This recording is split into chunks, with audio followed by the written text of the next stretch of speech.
truth is, I was dying and I didn't know it. A new temptation picked this time to attack. Internet pornography addiction is hard to beat for a lot of reasons. One of those is that it's actually a multiple addiction. I was also addicted to the internet itself.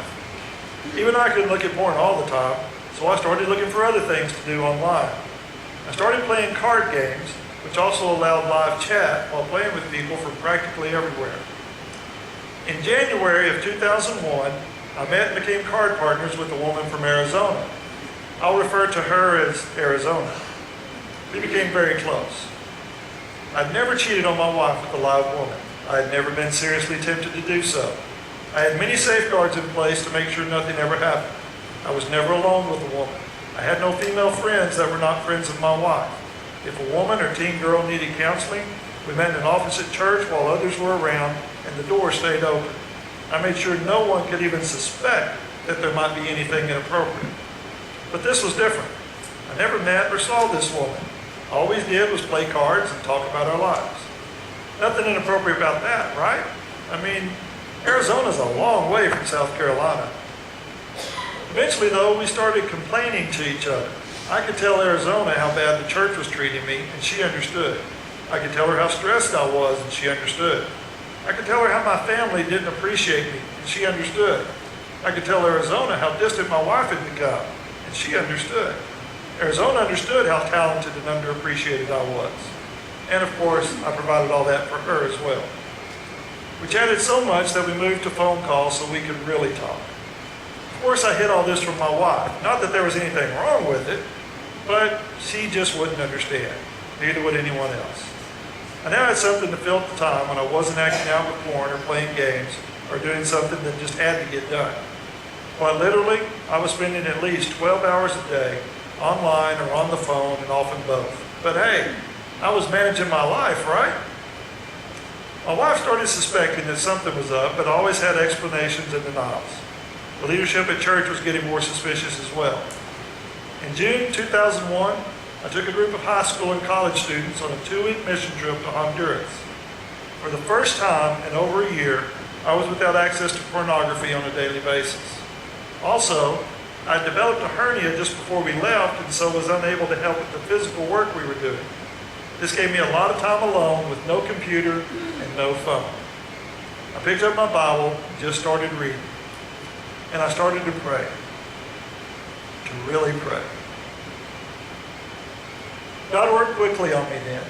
He didn't have much time, and He used it well. I was seeing more clearly each day how porn was destroying my life, and I wanted out. An older, wiser, and more experienced minister had once told me that if I had a sin issue I couldn't kick, I should pray that God would do whatever it took to get rid of it. By the end of those 2 weeks, I was praying that prayer. I wanted to be rid of porn. I wanted to be more for my church, for my wife, and for my kids. I was porn-free for close to a week after we got back home, but was soon back at it. I hated myself for it, but I was quickly getting into the same habits. I had already prayed the prayer, though. In July, the elders confronted me with my sin. They were gracious and kind, but told me that something was obviously wrong, and I needed to be honest with them so they could help me. I confessed the involvement with porn. It turned out they knew exactly what was going on. They had recently installed tracking software on the computer network because they had discovered that porn was coming into the church office. Most of the activity came from my computer. My world fell apart. They said they wanted to get help for me, but also made it clear that I would need to step down as youth minister. We talked a while, and I soon noticed that what I felt more than anything was relief. I didn't have to hide it anymore. They knew. Soon everyone would know. The freedom that brought was amazing. God really knows what He's talking about when He compares sin to bondage. Next, I had to go talk to my wife. A few of the elders followed me home, but I went in first and told her they were coming. I don't really remember the words that were said. I only remember the sadness and fear. After the elders left, I just sat looking at my wife. I'd destroyed her life. We would have to change the way we lived again. She would have to go back to work. We would have to figure out how we were to care for our children every day. Could she ever forgive me?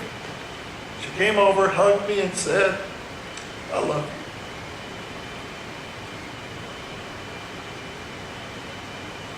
I made my confession before the whole church that Sunday morning. I also told them I would be resigning this ministry.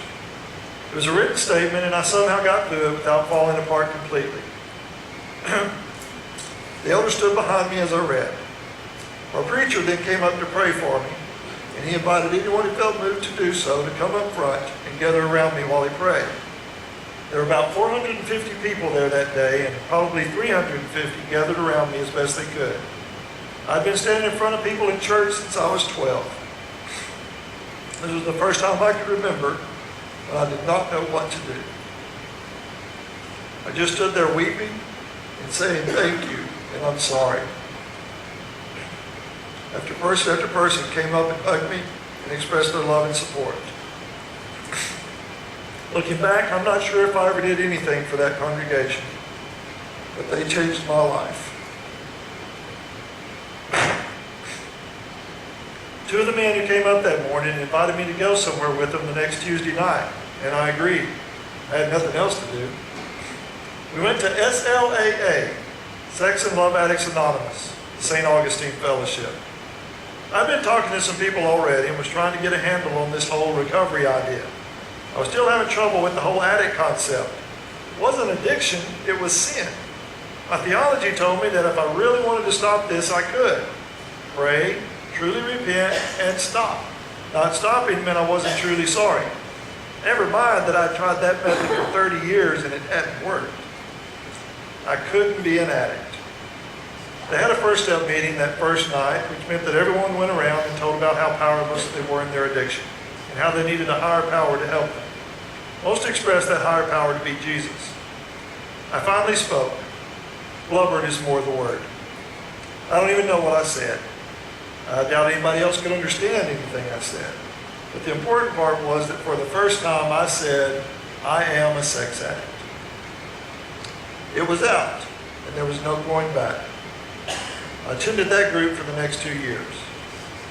The church soon took a collection to help with my recovery. They found a 2-week intensive counseling program in Scottsdale that they wanted to send me to. This created a problem, since Scottsdale is in Arizona. It took my wife, 2 counselors, several ministers, and many friends to convince me that I had to drop the relationship with Arizona. I couldn't understand why. I was so blinded by my feelings for this woman that I couldn't see how it was wrong. It's as clear as glass today, but I just couldn't see it then. After about a month, I finally let go. Today, I can see the harm. Today, I call it an affair. It was never physical or sexual, but I took my heart, which I had promised to my wife, and gave it to another woman. I let Arizona fulfill my emotional needs, and I sought to fulfill hers. We never even met, but I tremble thinking what might have happened if we had. In October, I finally went to Scottsdale with a chaperone. A friend went with me for the first week, and then my wife joined me for the second week.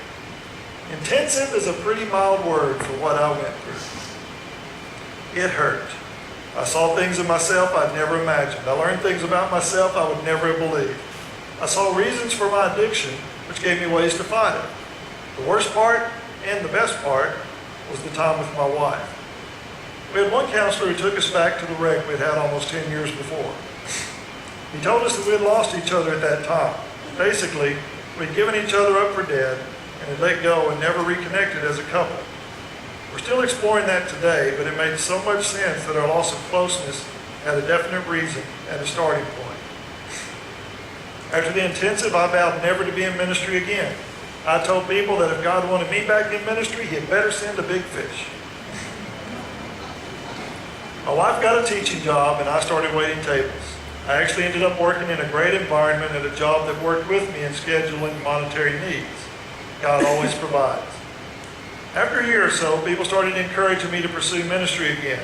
And after another year, I started feeling that I was being disobedient by not considering it. We moved to Tyler in September of 2003 to work with the local church. That didn't really work out, but that's another story. I had a hard time finding a recovery group in Tyler. The group in South Carolina had been great for me, but they just didn't exist here. Sometime in 2005, I finally found CR. I didn't really like it at first. I needed real recovery with real addicts, not just a bunch of whiny Christians. Plus, they didn't have a designated sex addiction group. I stayed with it though because it was the best thing available, and it wasn't long before there was a group for sex addicts. Of course, I felt that I should be leading that group.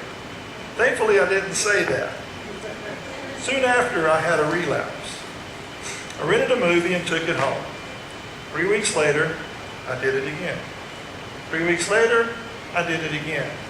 My family was out of town that time, and I got careless. My wife came home and found the receipt for the movie. She went to the rental place and demanded to know what other movies I had rented. This is illegal, but they showed her the records with the other 2 times, and she confronted me. I admitted, and it was awful. That was Thanksgiving 2005, my last relapse. After that, I didn't feel the need to lead anything anymore. By the way, that video store is now gone. I remember when it closed down, the owner blamed traffic problems for his loss of business, but I know the real reason. James 5:16 says the prayer of a righteous man, or in this case a wife, is powerful and effective.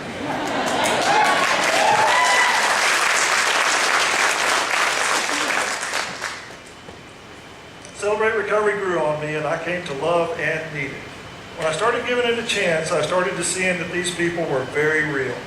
I started making friends and eventually got an accountability partner. For the first time, I got to see recovery in areas I did not struggle with and learned that all had something to teach me. I also saw joy, something very rare in the other groups I've been involved with. Celebrate Recovery is more than just a place to go and talk about my addictions and problems. It's a place to share life with all of its ups and downs. Jesus said, I come to give you life more abundant. It's not all fun, but in Christ it is all good. I've also grown through my association with people of different church backgrounds, something I didn't have much opportunity for as a minister. Eventually I started being asked to do things with CR. I was reluctant, but I've tried to learn not to say no to God. When I went through step study, I'd already done 2 others. But this was the first time working the steps weekly with others, and it brought out new parts of my story and built my recovery more.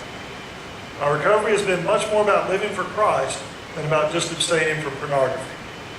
I now lead small groups and trainings, and even teach once in a while. The only thing I've ever really had a desire to do is to help people see Jesus and His will for them more clearly. I've never been involved in a ministry that allows me to do that more than Celebrate Recovery does.